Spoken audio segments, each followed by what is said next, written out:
النهاردة هنحكي قصة كريم سفاح الشروق. القصة دي لو ركزنا في تفاصيلها صعب جدا ان احنا نصدقها، واظن انها مش هتحصل تاني. تخيل تعيش في نفس التفاصيل والاحداث اللي هنقولها دي. الاحداث عبارة عن جريمة بشعة جدا، لكن الابشع كان تفاصيل حصلت فيها. القصة دي حصلت من 6 سنين تقريبا، تحديدا يوم 9 سبتمبر في منطقة الشروق. فوجئ رجال الأمن بوصول بلاغ لراجل من الأهالي قام فيه بجريمة قتل أم وولادها الأربعة، كلهم مقتولين بالذبح والراس مقطوعة تمام. الجريمة كانت عبارة عن انتقام غير طبيعي، والمنظر صعب جدا. رجال الأمن وفريق البحث الجنائي لما وصلوا مسرح الجريمة، من الشكل العام مفيش أي آثار لعنف في الشقة ولا في أي حاجة بتدل على إنها عملية سرقة. الأم اسمها منال وعندها 27 سنة. الأبناء الأربعة حسين ومحمود ودعاء وحنين. الكبير هو حسين وعنده 7 سنين، وحنين هي أصغر واحدة فيهم وعندها 2 سنين. والأب مش موجود تماما، مختفي من ساعة ما حصلت الجريمة. واضح ان اللي ارتكب الجريمة دي متعود على كده، ولو كان الأب هو اللي عمل كده، ايه اللي ممكن يوصله انه يقتل مراته وولاده الأربعة بالشكل ده ويقتلهم أصلا وليه؟ وخلال البحث الجنائي لرجال الأمن تيجي واحدة من الجيران في المنطقة تأكد عليهم إن أبوهم هو اللي عامل كده، واسمه أحمد أبو جبل. الغريب إنه راجل هادي جدا وما عندوش أي مشاكل في المنطقة خالص، وطبيعته اللي عايش بيها وسط الناس صعب تقول إن هو ممكن يعمل كده في مراته أو في ولاده. يتأكد رجال الأمن من إن الزوج الهارب أحمد أبو جبل هو اللي ارتكب الجريمة، وبدأوا في عمليات البحث عشان يقبضوا عليه ويتم نشر صورته في وسائل التواصل الاجتماعي ووسائل الإعلام. وبعد نشر صورة المجرم اللي ارتكب مذبحة الشروق يركز فيها واحد من أهم الصحفيين في مجال الجريمة، وهو الأستاذ سامي عبد الراضي. وده لأنه متأكد إنه شافه قبل كده، مش بس شافه، ده قعد معاه كمان واتكلموا مع بعض لحد ما ركز ان الشخص ده غالبا هو كرم محمد عبد الراضي من محافظة سوهاج، المحكوم عليه بالإعدام في جريمة قتل تانية بترجع تفاصيلها لسنة 2009. وساعتها عمل معاه حوار بسبب بشاعة الجريمة اللي ارتكبها. ورغم السنين الطويلة اللي فاتت من 2009 لحد 2018، ورغم ان الملامح اتغيرت شوية، لكن كان متأكد ان هو ده كرم. بس الفرق الوحيد ان احمد ابو جبل اللي ارتكب مذبحة الشروق من محافظة قنا. وبعد ما يمر يوم كامل على مذبحة الشروق، رجال الامن تعلن انها قبضت على مرتكب الجريمة بس في محافظة سوهاج. وهنا يتأكد الصحفي سامي عبد الراضي ان كل شكوكه من الاول كانت صح، وان الشخص اللي ارتكب الجريمة دي هو كرم محمد عبد الراضي المحكوم عليه بالاعدام واتسجن فعلا. وهنا كان السؤال، خرج ازاي؟ ومين احمد ابو جبل؟ وايه اصلا الجريمة اللي عملها سنة 2009؟ تعالوا معانا نقول لكم القصة من البداية. كرم شخص طيب جدا وهادي، او معروف عنه كده. اتولد في محافظة سوهاج ومرتبط جدا بوالدته. وهو صغير في السن كان فاشل في الدراسة وما كانش عنده أي طموح فيها أصلا. ولما بقى عنده 13 سنة ساب دراسته تماما ونزل على القاهرة لابن عمه يشتغل معاه وياخد أجر يومي. صحيح أجر بسيط، لكن كان عنده طموح إنه يكبر في التجارة وتحديدا في مجال المقاولات. وفعلا قدر بعد السنين دي يعمل كده.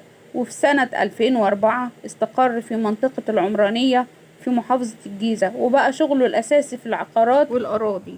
ياخد شقة يبيعها أو قطعة أرض ويقبض عليها فلوس سمسرته. وفي الوقت ده كان بيسافر كتير لسوهاج لأنه متجوز هناك وعنده أولاد. ده غير إنه كان مرتبط جدا بوالدته، بس طبيعة شغله كانت بتخليه متواجد أكتر في القاهرة وفي الجيزة. وكان معاه شريكه اللي فضلت العلاقة بينهم أكتر من سنين في الشغل. لكن كرم كان عنده مشكلة معاه تحديدا في موضوع الفلوس. شريكه أو صديقه ده كان مش أمين معاه، وكرم عرف كده. وفي سنة 2009 تحصل بينهم مشكلة كبيرة بخصوص بيع قطعة أرض، وصديقه ما كانش عايز يديله نصيبه في السمسرة. وهنا قرر كرم إنه ياخد حقه بطريقته. في يوم من الأيام، وكان اليوم ده أحد أيام شهر رمضان، قرر كرم ياخد حقه بطريقته. وكانوا قاعد مع صاحبه قبل أذان المغرب بساعتين. طلع الساطور وضربه على راسه وعلى صدره لحد ما صاحبه مات. وبعدها سحبه جنب الحمام والدم مغرق الدنيا. مسك الساطور وقطع الجثة بتاعته إلى أشلاء كتير. برضه كان هادي ويحط الأشلاء بتاعته جوه الأكياس السوداء، وبعد ما يخلص يحط كل الأكياس في شنطة سفر كبيرة. ولما لقي الدم في كل مكان جاب علبة دهان ودهن الحيطان عشان يشيل من عليها آثار الدم، وغير هدومه. وفي الوقت اللي كان بيعمل فيه كده كانت الناس بتفطر، وبعدها ينزل يقعد على القهوة يفتكر الحاجات اللي كانت مزعلاه من صاحبه ومحسش وقتها بأي لحظة ندم. كان كل الموضوع بالنسبة لكرم عادي. وعلى الساعة 3 الفجر أخد كرم تاكسي ومعاه شنطة السفر اللي جواها أشلاء جثة صاحبه، وينزل في مكان هادي ويرمي الشنطة في مقلب زبالة، وبعدها يطلع على المحطة ويسافر على سوهاج في القطر. وبعد كام يوم يقبضوا عليه رجال الأمن في محافظة سوهاج، وبعد التحقيق معاه يتحكم عليه بالإعدام، ودخل السجن في انتظار تنفيذ الحكم، وده سنة 2009. ومن بشاعة الجريمة دي وتحديدا إنها حصلت في شهر رمضان كان الأستاذ سامي عبد الراضي ويعمل معاه تحقيق صحفي على الجريمة اللي عملها، واللي كان بيتكلم بمنتهى الهدوء وهو بيوصف ازاي قتل صاحبه وازاي قطعه وازاي تخلص من أشلاء الجثة. كان بيشرح كأنه بيتكلم في موضوع عادي. هنا تخلص قصة جريمة كرم في قتل صاحبه، لكن بعد كده نلاقيه متهم في جريمة تانية برضو، وهي جريمة قتل وبنفس الطريقة. والصدفة ان هي حصلت في نفس اليوم او في نفس التاريخ اللي هو 9 سبتمبر. واثناء سجنه في جريمته الاولى سنة 2011 حصل اقتحام للسجون وقتها وهرب عدد كبير من المساجين، وان الفترة الامنية مع احداث يناير بشكل عام ما كانتش في احسن حالاتها. وفي وقتها هرب كرم من السجن وهرب من حكم الاعدام وسافر على سوهاج، بس المرة دي لابس نقاب ودخل على اهله وهم فرحانين جدا وفاكرين ان كرم خرج من السجن عادي وقعد في سوهاج واشتغل في الجبل وهو متخفي تماما وعاش وسط اهله ومراته وولاده. وبعد مرور كام شهر جاء لكرم احساس ان محدش عارف انه هرب ولا حد عارف انه عمل كده. وكانت الاخبار وقتها ان معظم الاوراق الرسمية اتحرقت اثناء الاقتحام من الثوار.